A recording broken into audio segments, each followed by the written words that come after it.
Swiss Skydiver, and she's opened up on the field here. It's Gamine dominating this field, and Swiss Skydiver is sailing home here. Gamine won by the length of the stretch. Cortland Simmons with you here at the CS Racing Report, and you know what time it is, folks? It is almost post time for the 146th edition of the Kentucky Oaks. 9 furlongs, $1.25 million on the line, a field of 9. And before we get into the post positions, Bonnie South, who was supposed to be the 10th horse in here, defected. Brad Cox will not run her in this race. The winner of the Fairgrounds Oaks, 4th in the Ashland, 2nd to Swiss Skydiver in the Alabama Stakes, will not be competing in this race. So let's take a look at the field of 9 in this race. And the aforementioned Swiss Skydiver likely to be in a battle of the odds for favoritism in this race. 8-5 or 5-2, depending on what bookies you're going with. Great Equibase and buyer speed figures, as well as Brisnet. She's 5-2 and 8-5. Tyler Gaffalione has the mount, and we'll touch on her quite a bit in this podcast. Coming out of post position number 1, Swiss Skydiver. Number 2 is 50-1, Tempers Rising. Julien Leperoux has the mount.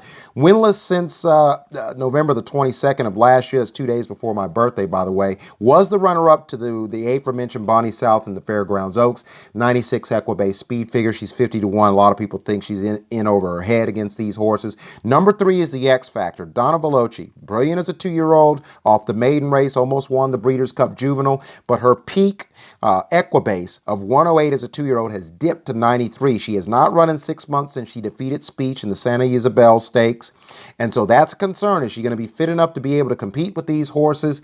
She's 15-1, and I think a lot of people are going to take a shot with her despite this long layoff. Flavian Pratt has the mount. We'll talk a little bit more about DONNA VELOCHE.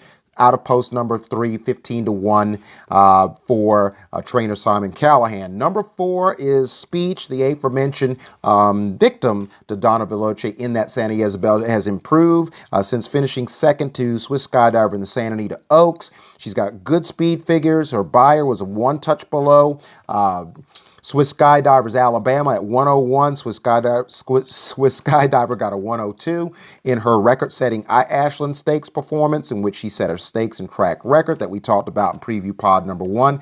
Problem is, she was 4 lengths behind Swiss Skydiver in that Santa Anita Oaks, but she looks like she's on the improve. Javier Castellano will have the mount for trainer Michael McCarthy, and we're going to see if Speech is going to be part of that cat and mouse sitting off of Gamine and Swiss Skydiver coming out of post number 4. Number 5 is the morning line favorite for Bob Baffert, Johnny Velasquez in the iron, the brilliant Gamine, who's been sensational at 7 and 8 furlongs, ran a 110 buyer speed figure and blowing away the field by 18 plus lengths in the Acorn, a 108 posting buyer speed figure wise in the test stakes at 7 furlongs, 117 Equibase speed figure, but can she carry it a mile and an eighth coming out of post number 5? That is going to be the most interesting question, along with how that plays in relation to Swiss Skydiver. Gamine, your favorite, morning line 1-1 coming out of post number 5. Number 6 is a long shot at 50. Byroness, Rafael Bejarano has the mount, 3rd in the Indiana Oaks.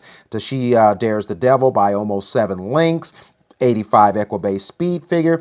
Then you have the aforementioned She Dares the Devil for Brad Cox, who does have 1 horse, 1 bullet left to fire. Florent Giroux has the mount. She's got value at 20-1. If you think she's on the improve and those quirks, looking around and gawking in the last 16th of the Indiana Oaks, can be ironed out. If you think that she can improve enough, she won the Indiana Oaks by 5. The time was a little bit slower in the 143 range versus the 141 sparkle that Speech displayed in the Ashland, along with the 142 flat that Swiss Skydiver ran in the Fantasy earlier in the spring. So She Dares the Devil coming out of post number 7 with Florent Giroux for trainer Brad Cox. And then the last 2 horses in the field, the 8 and the 9, Hopeful Growth and Dream Marie, are 30 and 50-1. Hopeful Growth, Manny Franco, the rider of Tis the Law, has the mount. 97 Equibase, did win the Monmouth Oaks in a nice performance. Maybe you could use her in an exotic on the tail end. Dream Marie, Joe Talamo in the irons, 50-1. 4th in that same Monmouth Oaks. The 2nd, the lowest Equibase speed figure at 88. Byroness has the lowest at 85. So that's your field for the Kentucky Oaks of 2020. Let's take a look at some of the variables that may or may not concern you. For those of you that this will not concern you, that these horses, in terms of bucking trends, that's what you're going to look at. These horses are going to just be able to make some of these so-called trends, jinxes, go away.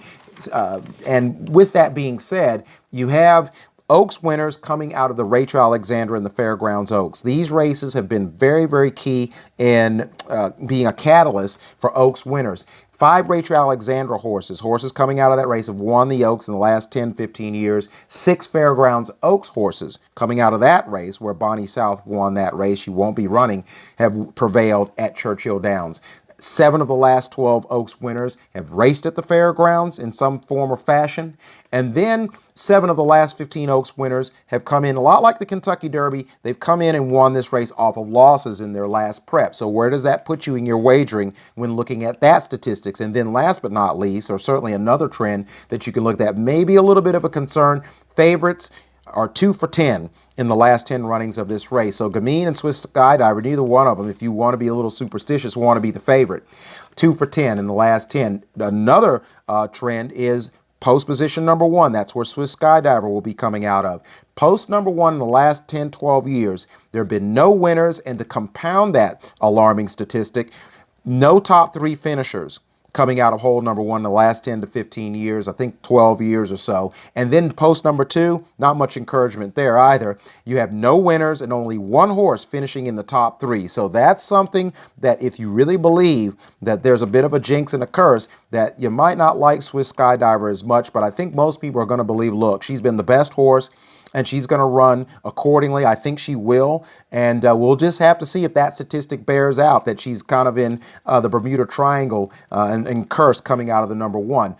As far as Brisnet, Bayer, and Equibase speed numbers, as you see right there, very, very good numbers for a lot of the horses. Gamine's numbers are off the charts, but again, she's gone a mile and a 16th once, where she was disqualified after the positive drug test on her and Charlatan Arkansas Derby weekend, where she beat Speech in a pretty procured battle, and that's why I think Speech has value, because a lot of people trust her ability to go 8.5 furlongs, and she can probably get that half furlong and get a mile and an 1/8. Gamine has a furlong to pursue and to conquer after going 8 furlongs, but I believe that she's capable of doing that. Hence, we'll get into the picks. For those of you looking at the speed and the pace, I think that we all know that it's going to be cat and mouse. Gamine's going to come out of there. We know Swiss Skydiver is going to come out of the number 1. And one of the things that's great about her is that in the Santa Anita Oaks, she showed she could go straight to the lead and never look back. In the Alabama, she showed that she could rate. So she's not a need-to-lead type of horse like your War Emblems and certain horses that absolutely have to have the lead. So she can let Gamine go out and carve the fractions. The only danger is if Gamine gets away and then she's destined to go that mile and an 1/8, you've got more lengths to make up than you would like on a horse who's pretty fast. And if she can carry that brilliant speed, a mile and an 1/8, look out.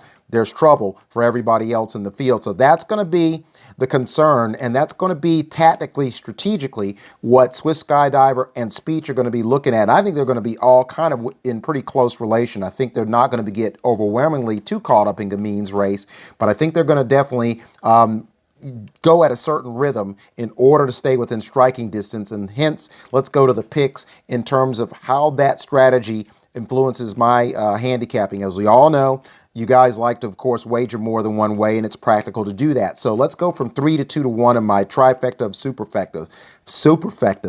The third one is the 4, Speech, pulling. This is my upset special. The 4, the 1, the 5, the 3. Speech, Swiss Skydiver, Gamine, and DONNA VELOCHE. 4, 1, 5, 3, or you could flip-flop that and go 4, 1, 5, 7. That would be Speech in the upset. Swiss Skydiver, Gamine third, and then the number 7. That's the number that's a little different there. She Dares the Devil, rounding out that superfecta. So 4, 1, 5, 3, 4, 1, 5, 7. Scenario super number 2 is probably your top choice for a lot of you out there, and I'm still wavering on which one's the top choice, but Swiss Skydiver is super number 2, number 1, the 1, the 4, the 5, the 7. That would be Swiss Skydiver, Speech, Gamine, and then once again rounding out the superfecta, She Dares the Devil. Or you can flip those numbers and go 1, 5, 4, 7. That would mean Gamine, use Gamine for the show spot. 1, 5, 4, 7 with, once again, She Dares the Devil rounding out that super with Speech third. So it's 1, 1557 or 1547. And then my final pick, I'm going to take a chance here. I believe Swiss Skydiver is the best horse, and she should run accordingly, even if you're not concerned about the 3 weeks coming back from the Alabama and the cutback in distance, which shouldn't be a problem for her. That should suit her very, very well, running a mile and an eighth. But it is a little bit of a concern, might not be much of something to be worried about for those of you out there. But I will take a shot with Gamine. I think she can get the 9 furlong. She may get blown out and swallowed up. I'm going 5147. That's Gamine, Swiss Skydiver, Speech, and then once again, She Dares the Devil finishing fourth. Can't seem to get out of the rut of putting her in that final spot of the Superfecta. Maybe she'll finish third or second. Maybe she'll win it. But that's my final pick. I'm picking Gamine just slightly over Swiss Skydiver. May be completely different. We're going to find out if we're going to see a battle down the stretch or a Rachel Alexandra type performance. It's all intriguing and fascinating. We're going to cover it and recap it right here at the CS Racing Report. Speech now drawing clear by 2. It is Speech and Javier Castellano to win the Central Bank Ashland. And Swiss Skydiver is sailing home here. This is a tremendous performance by this 3-year-old filly. She won by